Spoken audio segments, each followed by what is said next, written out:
Welcome and Happy New Year! NTD Good Morning starts now. Here are today's top stories. From Times Square to the streets of London, Madrid and Rio, millions around the world ring in the new year with spectacle and tradition. How the world welcomed the new year as the US nears a historic milestone. And as the nation rings in the new year, the Washington Monument in D.C. lights up for America's upcoming 250th birthday. President Trump rings in the new year at Mar-a-Largo. What the president said his resolution is for 2026. New York City officially has a new mayor. Zoran Mamdani sworn in at a historic Manhattan subway station. The Trump administration keeps pressure on Nicolas Maduro's regime in Venezuela. It sanctions 4 more oil tankers and hits yet another alleged drug boat. And we take a look at some of the greatest moments in sports from 2025. Highlights that could go down in sports history.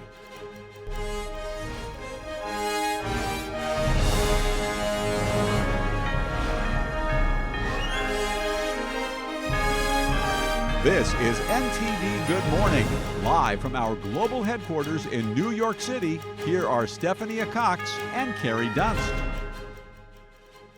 Good morning and thank you for joining us today. I'm Paul Graney in for Steph and Carrie. Today is Thursday, January 1st, and this is NTD Good Morning. Today's top story. From Times Square to the streets of London, Madrid and Rio, millions around the world rang in 2026 with spectacle, tradition and reflection. Here's a look at how the world welcomed the new year, with the US marking a historic milestone. New York City rang in 2026 with a famed Times Square ball drop. Crowds bundled up against the chilly temperatures as the ball, covered in more than 5,000 crystals, descended down a pole.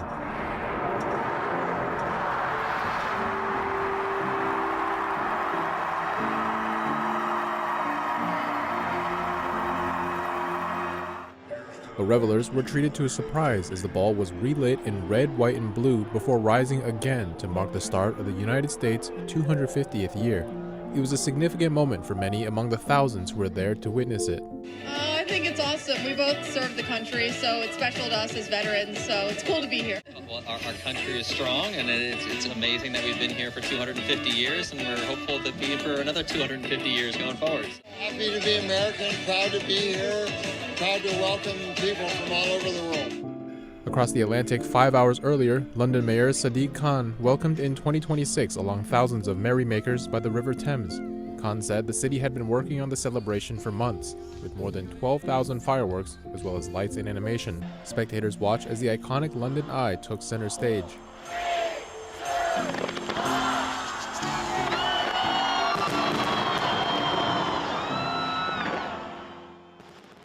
For me, it's one of my dreams to look at the celebration in this because of the building and the firework together. So it's really excited we just did here. And yes, I just achieved one of my dreams. I'm so excited of that.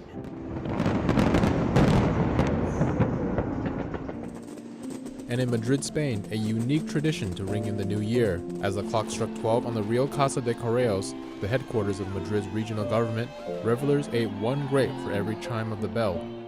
Compare that to the more than 2 million partygoers who gather at Rio de Janeiro's famed Copacabana beach. An estimated 15,000 people squeezed into the square. It's amazing. It's the first time I came. It's beautiful. I can't describe it. It's very emotional. Rio's New Year's Eve celebration has been officially recognized by Guinness World Records as the biggest New Year's Eve celebration in the world.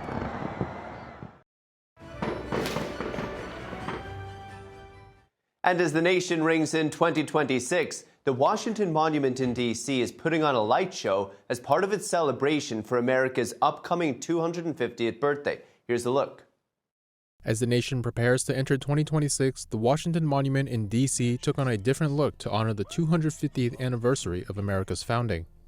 Glowing with images, the obelisk turns into a canvas through a large-scale projection, displaying the trajectory of our nation's development, both past and present. I wish we have more people here watching this. This is amazing. They put up some great work. Just seeing a projection that high, that's amazing. The show was presented by Freedom 250, a nonpartisan group launched by President Trump. It features 5 chapters of America's development: discovery, the Revolutionary War, westward expansion, the Industrial Revolution, and modern day and the future of our nation. And they have George Washington, Ben Franklin, Thomas Jefferson, all of our founding fathers up there that we're so proud of. And I think it's just so exciting to have somebody in the White House that loves America, that wants to celebrate America, and I think we're behind him. Spectators reflecting on the paths America has traveled. We came from a squalid little nation, we were settlers, and now we're here pioneering greatest country in the world. So I think it's amazing. And from a world perspective, it's pretty young, but for here, it's pretty cool and pretty exciting. To be this young, to be this powerful, and to be such a world influence is pretty awesome. The New Year's Eve projection on the Washington Monument is just a prelude to what's coming in 2026. The Trump administration is leading multiple events throughout the year to celebrate America's founding. I think it's bringing back a sense of national pride. You know, we went through a couple of decades where people were ashamed and they wanted to be sad. Now we're at this point where we want to be prideful about America and what it stands for, what it's done, what we're going to do. So it's 250 years of celebration, but it's like 250 years looking forward. What comes next for our country? The installation is set to last from December 31st to January 5th, and will be free and open to the public at the National Mall.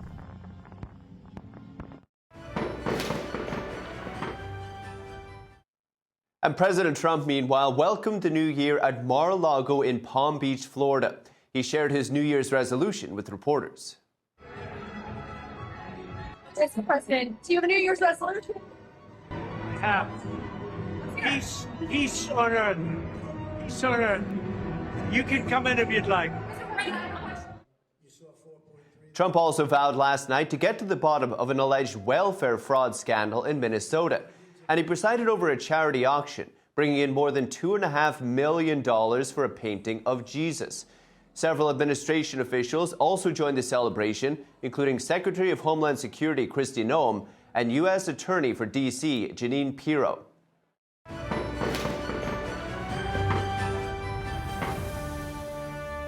And President Trump has made restoring faith a cornerstone of his second term, from establishing a White House Faith Council to taking action to protect persecuted Christians abroad. NTD's Washington correspondent Mariotsu takes a closer look. My life was saved for a reason. I was saved by God to make America great again. 6 months after an assassin's bullet almost took his life, President Trump returned to the White House with a bold mission: to restore faith to the heart of American life. He created a White House Faith Office and Religious Liberty Commission to safeguard religious freedom. My mom realized that this man had actually altered their original plan to stop me from wearing a mask that said Jesus loves me. The school was violating my rights. And on the same day as the National Prayer Breakfast, he signed an order to counter what he called anti-Christian bias. Let's bring God back into our lives. The president opened his first cabinet meeting in prayer. Blessed is a nation whose God is the Lord. Father, thank you for giving us this opportunity to restore faith in this country and be a blessing to the people of America. And launched the America Prays initiative, urging weekly prayer. So as we chart our course toward the next 250 years, let us rededicate ourselves to one nation under God. That vision of bringing God back into American life found one of its fiercest advocates in conservative activist Charlie Kirk. And let's just say thank you, God, for giving us Donald Trump and giving our country back. Ladies and gentlemen, you're about to witness history, the 45th and 47th President of the United States. Who President Trump credits with helping secure his return to the White House by getting the youth vote. When Kirk was tragically assassinated in September, President Trump called his murder an attack on our entire nation. September 10th, 2025, our greatest evangelist for American liberty became immortal. He's a martyr now for American freedom. Posthumously awarding him the Medal of Freedom. He was assassinated in the prime of his life for boldly speaking the truth, for living his faith and relentlessly fighting for a better and stronger America. He loved this country. Meanwhile, President Trump extended his vow overseas to protect religious liberty worldwide. On Christmas Day, he ordered airstrikes against ISIS in Nigeria for their brutal attacks on Christians, an issue that rapper Nicki Minaj had highlighted just days earlier during a surprise appearance at AmFest. While they're in church, people are being kidnapped, people are being killed, brutalized, all because of their religion. And that should spark outrage in the great America. I have the utmost respect and admiration for our president. But he's given so many people hope that there's a chance to beat the bad guys. And as we welcome the new year, the White House's presidential Christmas message reads, "We pray for an outpouring of God's abiding love, divine mercy, and everlasting peace upon our country and the entire world." Reporting by Mariotsu, NTD News. President Trump is delaying a planned tariff hike on imported furniture and cabinets, keeping current duties in place while trade talks continue. Now, the delay comes under a proclamation tied to national security concerns over foreign wood product imports. The tariff increase, originally set for January 2026, is now pushed back 1 year. The current tariff of 25%, though, will remain in effect. The White House says predatory foreign government subsidies on imported lumber and predatory trade practices undermine the competitiveness of the American wood products industry. And Venezuela has been the focus of some recent U.S. government actions. The Trump administration yesterday imposed sanctions on 4 firms operating in Venezuela's oil sector. NTD's Daniel Monahan has more on the move, which also designated 4 additional oil tankers as blocked property. The U.S. accuses the ships of being part of a shadow fleet serving President Nicolas Maduro's government. The Treasury Department says Maduro's regime increasingly depends on the shadow fleet to evade sanctions and raise cash for its narco-terrorist operations. Treasury Secretary Scott Bessent said, "President Trump has been clear. We will not allow the illegitimate Maduro regime to profit from exporting oil while it floods the United States with deadly drugs." The Treasury Department says it will continue to implement President Trump's campaign of pressure on Maduro's regime. U.S. forces have seized 2 oil tankers off Venezuela's coast and are pursuing another. The government has also conducted a series of deadly strikes on alleged drug smuggling boats in the Caribbean Sea and Eastern Pacific Ocean. Yesterday, Joint Task Force Southern Spear killed 5 people in a lethal strike on 2 vessels it says were operated by designated terrorist organizations. The move was carried out at the direction of War Secretary Pete Hegseth. The government says the vessels were traveling along known narco-trafficking routes and engaged in narco-trafficking. Such strikes on alleged drug boats have killed at least 110 people since early September. Republican Senator Rand Paul has criticized the Trump administration for blowing up boats of what he described as unarmed people suspected of being drug dealers. President Trump announced earlier this month a blockade of all sanctioned oil tankers coming in and out of the South American country. He also demanded that Venezuela return assets that it seized from U.S. oil companies years ago. The actions are part of the Trump administration's months-long pressure campaign on Maduro, who is widely viewed as a dictator, presiding over an authoritarian regime marked by rigged elections, systemic corruption, and widespread human rights abuses. Under Maduro, Venezuela has plunged into economic collapse and repression. According to the United Nations and Human Rights Watch, more than 20,000 people have been subjected to extrajudicial killings during Maduro's rule. Daniel Monahan, NTD News. And as the Russia-Ukraine war continues, the leaders of both nations delivered New Year's addresses. President Zelenskyy and President Trump both spoke about an end to the nearly 4-year war, but in very different ways. Zelenskyy said a peace agreement for Ukraine is 90% ready following a series of discussions with U.S. and European partners. He said Ukraine wanted the war to end, but not at any cost. He added he would not sign a, quote, weak peace agreement that would only prolong the war. Meanwhile, President Putin used his annual televised New Year's address to rally his troops fighting in Ukraine. He paid tribute to his forces in the front line, calling them heroes. And despite progress in peace negotiations, Putin reaffirmed his belief in Russia's eventual victory. Ukrainians in Kyiv say they wish for peace in the new year, but for now, the fighting continues.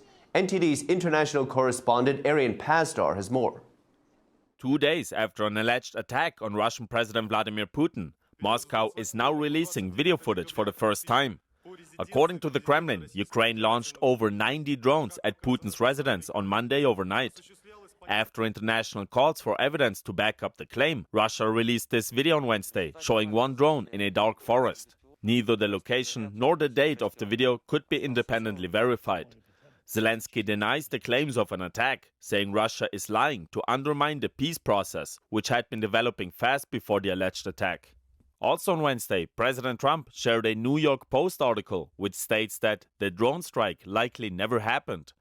A day earlier, the U.S. ambassador to NATO also cast doubt on the accusation that Ukraine attacked Putin's residence.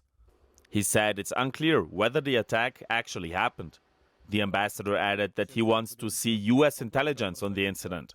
Meanwhile, the U.S. continues working on a possible peace deal, speaking with Ukrainian and European officials. Special Envoy Steve Witkoff says they, quote, focused on how to move the discussions forward in a practical way on behalf of President Trump's peace process. Meanwhile, in Kiev, snow is falling on New Year's Eve as Ukrainians wish for peace in 2026. On the eve of the holidays, we want to believe in something good, so we have to look for meaning. Some say they're placing their hopes in Ukraine's military and in relatives defending the country. My dad defends me, so I believe in peace and that everyone will return home. Kiev holds a special cemetery for fighters killed during the war in Ukraine. Some people are spending New Year's Eve with their fallen loved ones. For Dad, these were special holidays. He always wanted to spend time with us, so it's very important for us to come here to remember Dad. Her mother says she hopes peace can return to Ukraine, which is what her husband was fighting for, to end the war. Arian Pastar, NTD News. It's heartbreaking. And several dozen people are presumed dead and more than 100 injured after a fire engulfed a bar at a Swiss ski resort in Crans, Montana, Switzerland. Police have not yet confirmed the exact number of deaths caused by the fire, but most people who were injured have severe burns and were sent to the hospital, filling its intensive care unit. The blaze started at 1:30 this morning local time at a bar in the Swiss Alps called Le Constellation. The area is known as a high-end resort that attracts a lot of tourists. It's not yet determined what caused the fire, but authorities are ruling out the possibility it was a planned attack. And still to come this morning, President Trump says he'll be withdrawing National Guard troops from multiple cities in the U.S. A look at what's behind the changes. And New York City officially has a new mayor. Zoran Mamdani is sworn in at a historic Manhattan subway station.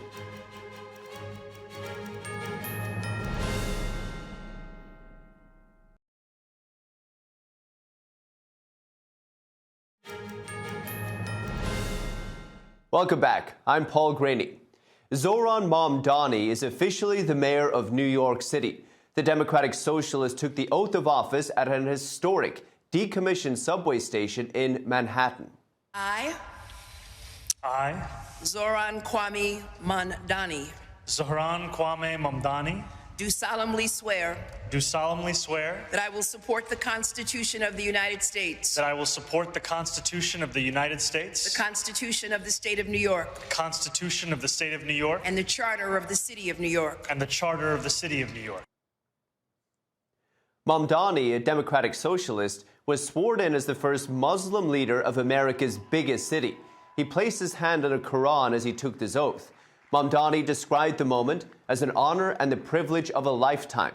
The ceremony was administered by New York Attorney General Letitia James, a political ally, and he'll be sworn in again by Senator Bernie Sanders at City Hall today at 1 p.m., followed by a public block party on a stretch of Broadway known as the Canyon of Heroes. And in a statement on Truth Social yesterday, President Trump said he'll be withdrawing National Guard troops from multiple cities in America who were there to improve security. Trump said the National Guard will be removed from Chicago, Los Angeles, and Portland. He added that crime has been, quote, greatly reduced by having these great patriots in those cities, but he left the door open to sending federal forces in a, quote, much different and stronger form. If crime begins again, that is. The president also criticized local leaders who have opposed his deployment of troops to the cities. Trump's policy came after a U.S. Supreme Court decision which ruled that Trump could not deploy National Guard troops to protect federal immigration agents. And as the federal probe continues in Minnesota over fraud allegations, Republicans in Capitol Hill are moving ahead with their own investigation. Chairman of the House Oversight Committee, James Comer, is calling on Governor Tim Walz and state lawmakers to testify in public. 2 hearings are already on the books. The first is with Minnesota state lawmakers on January 7th. The second with Governor Tim Walz and his Attorney General on February 10th. It's unclear whether they will appear or not. Chairman Comer emphasized, quote, Congress has a duty to conduct rigorous oversight on this heist and enact stronger safeguards to prevent fraud in taxpayer-funded programs. Governor Walz is pushing back on claims he's turned a blind eye to the fraud, writing on X, "We've spent years cracking down on fraud," referring to cases to law enforcement, shutting down and auditing high-risk programs, etc. The statement is posted along with an op-ed in the Minnesota Star Tribune outlining steps his administration has taken so far. But after the latest round of fraud allegations, calls are mounting for deporting and denaturalizing Somali fraudsters. White House Press Secretary Caroline Leavitt said the federal agencies are absolutely taking steps to revoke the citizenship of Somalis who've been convicted of fraud. And help is on the way for American farmers. The Department of Agriculture has announced the next phase of its Farmer Bridge Assistance Program. That program will consist of $11 billion in one-time payments, and $1 billion will go toward specialty crops and sugar. President Trump unveiled the aid package in early December. Agriculture Secretary Brooke Rollins says qualifying farmers should expect to see aid payments by the end of February. Farmers were hit by months of strain from the fallout of the U.S.-China trade war, with Beijing earlier in the year ceasing buying American soybeans in favor of crops from South America and other markets. By November, Trump said China had agreed to increase its volume of American soybean imports weeks after his administration negotiated a 3-year deal with Beijing. And the Environmental Protection Agency is moving to regulate dozens of uses of 5 chemicals used to make plastic products. The agency determined they pose unreasonable risks to workers and the environment. The chemicals, called phthalates, are used to make plastic more flexible. The agency said its conclusions are based on gold standard science, peer review, and clear findings of unreasonable risk in certain workplace and environmental settings. Administrator Lee Zeldin says the agency will work directly with stakeholders to deliver targeted, science-based projections. The EPA emphasized that it found no unreasonable risk to consumers in the general public, but the agency said it also measured cumulative exposure to the chemicals and took steps to ensure infants and young children were not at risk. Health and Human Services Secretary Robert F. Kennedy Jr. called it a huge win for the Make America Healthy Again movement, praising Zeldin for calling for what he called honest science. And as we kick off the new year, we take a look back at how President Trump's second term has reshaped U.S. policy at home and abroad, with our Washington correspondent Jack Bradley taking us through some of the highlights. Over the past year, President Trump and his administration have delivered on many of the promises he made when returning to office, reshaping U.S. policy at home and abroad through an America First agenda. On January 20th, Trump was sworn in as the 47th president of the United States, becoming just the second president in American history to serve non-consecutive terms. Within hours of taking office, he signed a series of executive orders with his top priority, securing the southern border. We inherited the worst border anywhere in the world, and we quickly turned it into the strongest border in the history of our country. He declared a national emergency, fast-tracked deportations, and moved to restrict birthright citizenship. We have deployed active duty U.S. military and National Guard troops to the border to assist in repelling the invasion. It was really an invasion. The first bill Trump signed into law was the Laken Riley Act, named after a Georgia nursing student killed by a Venezuelan illegal immigrant linked to the Tren de Aragua terrorist gang. Today's signings bring us one step closer to eradicating the scourge of migrant crime in our communities once and for all. Since the law was passed, more than 17,500 criminal illegal immigrants have been arrested and detained under the law. At the same time, fentanyl trafficking at the southern border is down 50% compared to the same period period last year.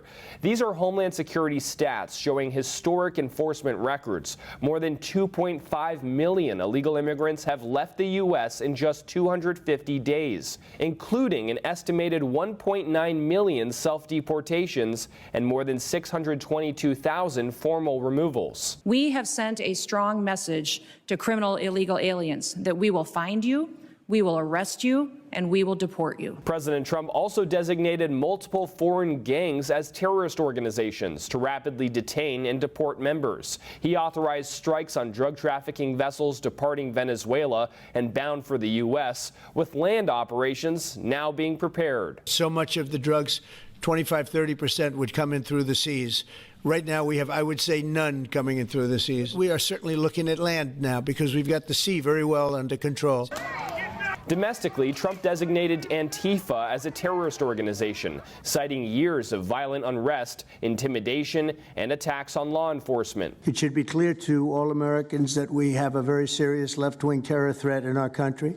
Radicals associated with the domestic terror group Antifa. On the economic front, the Trump administration has brought in record tariff revenues, renegotiated trade agreements, and secured trillions of dollars in domestic and foreign investment commitments. Which means jobs, wage increases, growth, factory openings, and far greater national security. Trump also launched the Department of Government Efficiency, or DOGE, tasking Elon Musk with rooting out waste, fraud, and abuse. DOGE reports federal cuts totaling more than $214 billion, though some estimates remain under review. In July, Congress passed and Trump signed the One Big Beautiful Bill Act, funding key priorities including immigration enforcement, no tax on tips, and no tax on overtime, to name just a few. And internationally, President Trump pursued diplomacy through transaction, using tariffs, trade, and economic leverage to broker peace deals. Using that strategy, he brought multiple armed conflicts to an end, including between India and Pakistan, Cambodia and Thailand, and the Democratic Republic of the Congo and Rwanda. His most high-profile achievement, a ceasefire between Israel and Hamas, leading to the return of nearly all Israeli hostages. In June, Trump ordered Operation Midnight Hammer, precision strikes on Iran's nuclear sites. Pentagon officials say the operation caused extremely severe damage and significantly delayed Iran's nuclear weapons program. The strikes were a spectacular military success. Trump also actively worked toward a peace deal between Ukraine and Russia, and his team has conducted extensive negotiations, developing a 20-point peace plan. He says both sides are nearing closer to an agreement. Our meeting was excellent. We covered, somebody would say 95%. I don't know what percent, but we have made a lot of progress. Trump also pushed NATO allies to increase defense spending, approved a record $11 billion arms sale to Taiwan, and intensified pressure on China. Tariffs on Chinese goods remain at 47.5%, part of a broader strategy to economically decouple. China has since suspended rare earth export controls and resumed major U.S. agricultural purchases. From border security and economic growth to global diplomacy and military deterrence, President Trump's second term has reshaped U.S. policy at home and abroad. Some world leaders have gone so far as to call him the most deserving candidate of the Nobel Peace Prize.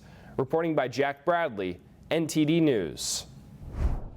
It's been a big year. And still to come, thousands gather in a sacred space in Tokyo to offer New Year's prayers. We'll give you a glimpse. And Shen Performing Arts was greeted by fans as they landed in Britain as part of their UK leg of their 2026 World Tour, celebrating 20 years since their 2006 debut.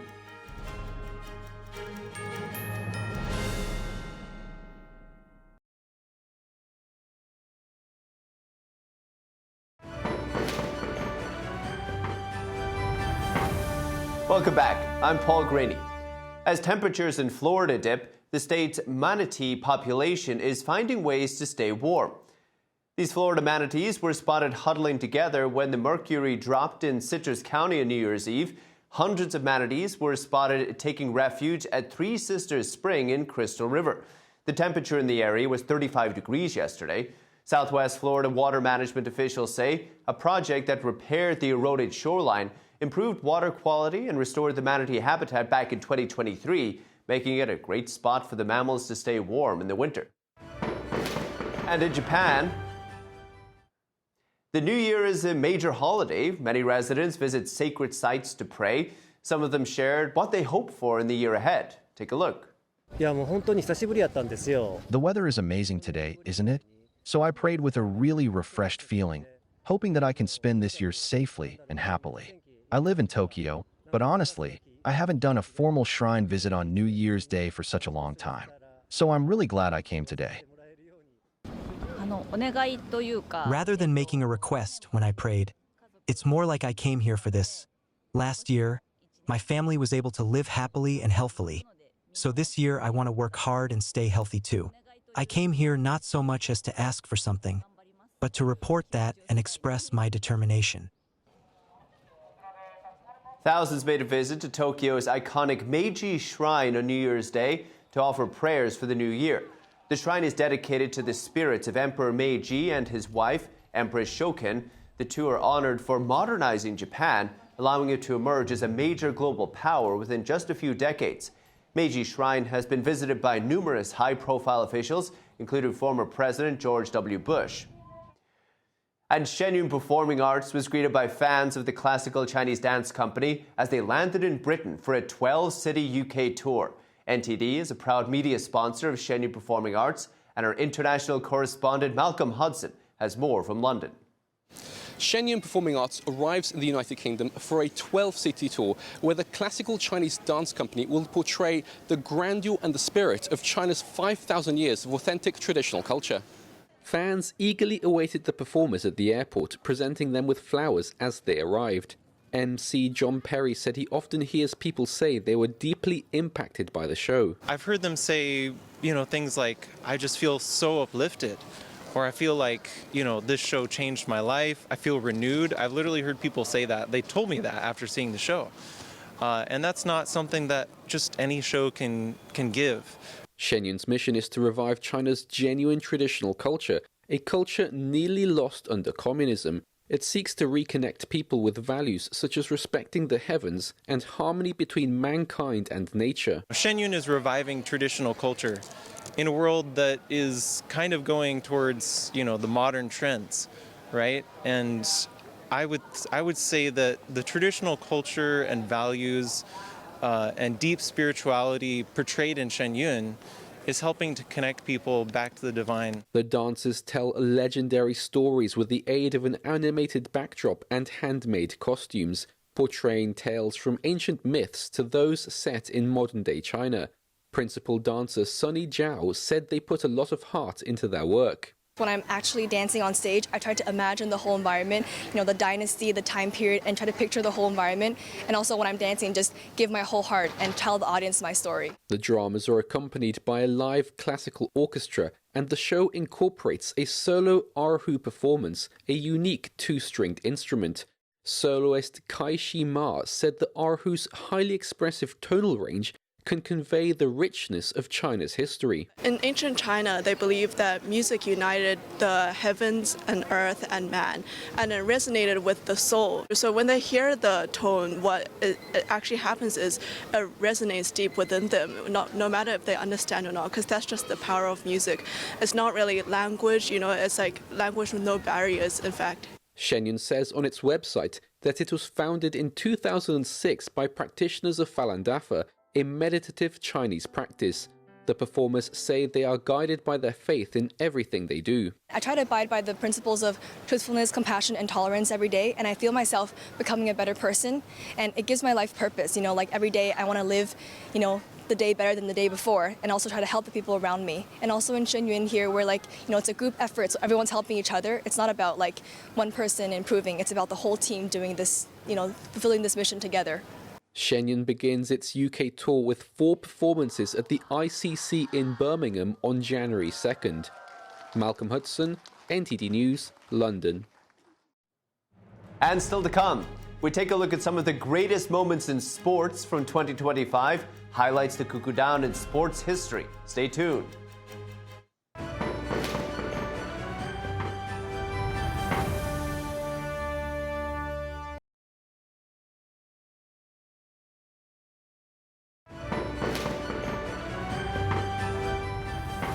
Welcome back. I'm Paul Graney. Players come and go, records are broken year after year, but there are some moments in sports this year that will be remembered for a lifetime. And joining us now to recall is the host of the Can We Please Talk podcast, Mike Leon. Mike, Happy New Year to you. We appreciate you being here with us. Yeah, Paul, Happy New Year to you. Thank you for having me. Mike, what would you say was the most memorable moment in sports for you this year? Well, there's a lot to choose from. I mean, we just ended the year a couple weeks ago with Jake Paul, Anthony Joshua down here in Miami, where I attended. So it was a great sports moment, and we know about what happened afterwards with Anthony Joshua in the car crash. So I hope it was all okay there. But we have some great moments to look at. You know, I'm a Raiders fan, Paul, so I love seeing the Chiefs dynasty come to an end like it did in the Super Bowl with the Eagles trouncing the Chiefs, and now seeing what's happened with the Chiefs post that, and it looks like that dynasty could be over. Maybe we'll see. But the big moment for me as a golfer, you know, Rory McIlroy winning the Masters tournament this year, I think is something that has eluded the athlete for so long. And a lot of people in the golf world that have known Rory and the struggles that he has gone through, you know, we've had so many great moments, but that's one that kind of stood out. But a lot of, you know, we had a great World Series this year between the Blue Jays and the Dodgers. You know, we had a good Stanley Cup again rematch between the Panthers and the Oilers. So a lot of moments to choose from for sure in 2025. Hey, there's a lot of ones there. How about we go to the baseball? What about Shohei Ohtani's impact last year, Mike? Yeah, I mean, I think Shohei has proven that he is the greatest, you know, baseball player on the planet. He could be one of the best athletes on the planet. And, you know, what he did in the World Series, I want to give Vlad Guerrero Jr. as well some credit because he obviously dominated the postseason. But what he did, Shohei did in that Game 3 and is something that I don't think we'll see anybody do ever again. First off, he's already pitching and playing a position player, which you never see in baseball, right? You see sometimes pitchers that tend to be good hitters, but they're not everyday players. And the fact that he is pitching but also playing every day. He's just carrying the sport right now. He's probably the most recognizable person in Major League Baseball. You know, obviously Japan has such a big influence. They played the World Baseball Classic and won it a few years ago. So he is a globally recognized star. And what the Dodgers have done, repeating now as champions, is incredible to see. And they put on a really good show this past October in the Fall Classic. But it's incredible, even for American baseball. You brought up Japan. To see the Japanese tourists and fans coming to America to watch Shohei was incredible. It is. And, you know, it's funny that you say that because, you know, I'm laughing because the Blue Jays played Seattle, and you get a large population there, obviously, because of how far away it is flight-wise from Japan. And obviously he's on the West Coast, so you already have a big, you know, Asian audience that's already living on the West Coast because of the ability to go to Japan and to Asia, at least quicker than you would, let's say, from New York. So it's incredible to see what he's done and what he's captivated the sport. And remember, he hasn't been a Dodger for too long. He was playing for the Angels, just not having the same type of playoff success. Now that he's come over to the Dodgers, they've spent a lot of money on their payroll, and they've been in the playoffs, obviously, the last 3 years. They've won the World Series the last 2 times. So he has gotten a chance for the global audience to see him on a nationally televised platform like Fox and just be able to witness his greatness that we're all living in. I think he's really, actually, to be honest with you, Paul, I think he's one of the most underrated athletes. I don't think he's talked about enough because I don't think baseball, it falls in the top 3 and it gets dominated by football and basketball. He's a star. He's a star. He had an unfortunate year last year as well. In some ways, I believe his accountant, personal friend of his, it looks like apparently he's run off with some money of his, so poor Shohei. Hey, you brought up the golf, Mike, and Rory McIlroy had a big year. You mentioned first time he won the Masters, big moment for him, but also he was a big part of Europe's victory against the United States over there in Long Island. It was quite the year.